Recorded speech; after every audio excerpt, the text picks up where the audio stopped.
another ICD question, but this one's related to sequencing.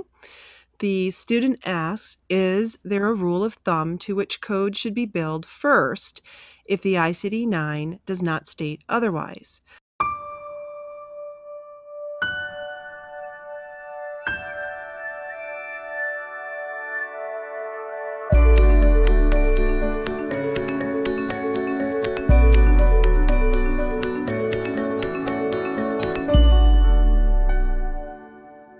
For example, 250.40 and 585.3.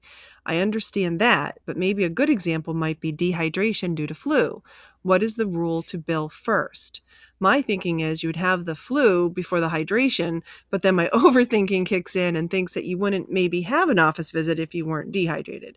Thank you for your help on this, biggie. So, I love that question because you're really in their mind and you could picture them on the exam or answering a board exam question and going back and forth talking to themselves. So let's see what I found out here. I don't know why this makes me resize it each time, but that's okay. All right. So again, this was another find a code lookup. I just basically did a search and I typed in dehydration and it brought me to 276.51. And this plain English description helped me. It described what dehydration is, but down here, what I have highlighted, let me make this just a bit smaller, fit it in. It said, note, since dehydration is usually the result of another underlying condition, like the flu, either of which may require medical management in itself, determining code sequencing can be difficult. So my little note was, you're not alone. Obviously, other people have found it difficult.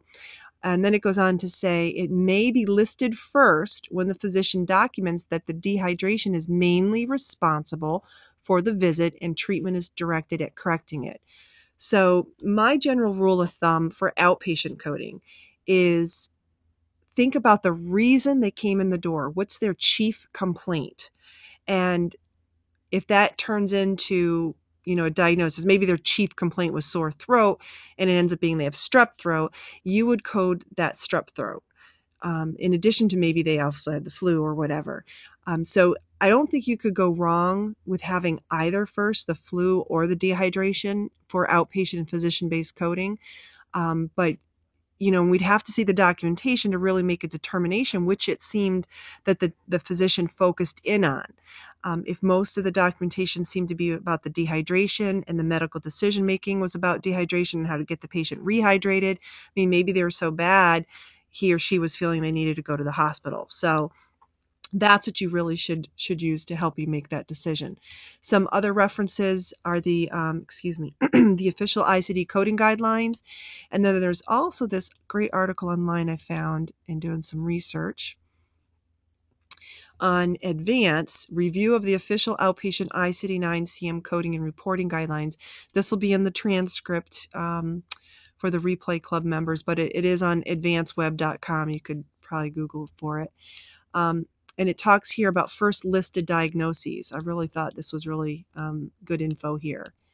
And it actually related to some of the stuff that Alicia was talking about on some of her slides. So I thought that was a pretty good article. It's related to CCS prep, but it applies to anyone learning ICD coding.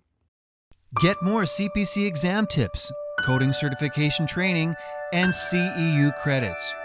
Go to www.codingcertification.org.